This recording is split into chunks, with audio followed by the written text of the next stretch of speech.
നമസ്കാരം, ജന്മഭൂമിയിലേക്ക് സ്വാഗതം. ഡൽഹി മുഖ്യമന്ത്രി അരവിന്ദ് കെജ്രിവാളും മുൻ ഉപമുഖ്യമന്ത്രി മനീഷ് സിസോദിയയും ഉൾപ്പെട്ട പ്രമുഖർ കുടുങ്ങിയ ഡൽഹി മദ്യനയ അഴിമതി കേസിൽ ആം ആദ്മി പാർട്ടിയും പ്രതി ചേർക്കും.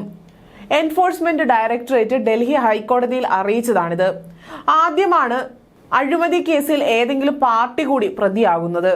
ഇതേ കേസുമായി ബന്ധപ്പെട്ട കള്ളപ്പണം വെളുപ്പിക്കൽ കേസിൽ മനീഷ് സിസോദിയയെ സമർപ്പിച്ച ഹർജിയിൽ വാദം കേൾക്കവെയാണ് ഇഡി ഇക്കാര്യം അറിയിച്ചത്.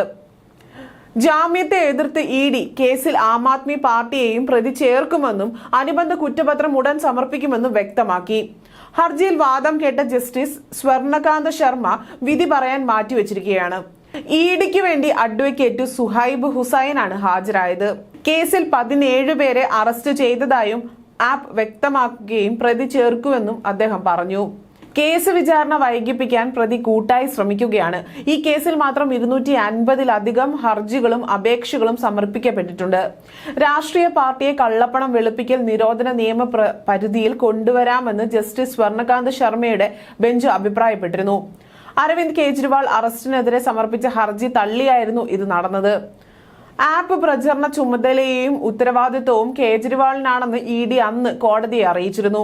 ഇതിനാലാണ് കള്ളപ്പണം വെളുപ്പിക്കൽ നിരോധന നിയമപ്രകാരം രാഷ്ട്രീയ പാർട്ടിയെയും പരിധിയിൽ കൊണ്ടുവരുമെന്നും കോടതി വ്യക്തമാക്കിയത്.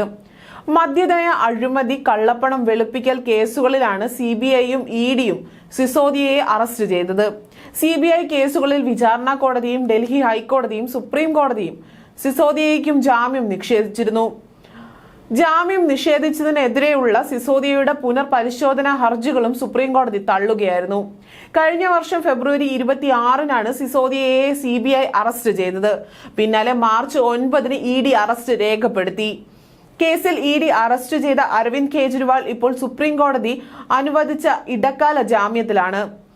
തിരഞ്ഞെടുപ്പ് പ്രചരണത്തിന് കർശന ഉപാധികളോടെയാണ് ഇടക്കാല ജാമ്യം അനുവദിച്ചിരിക്കുന്നത്.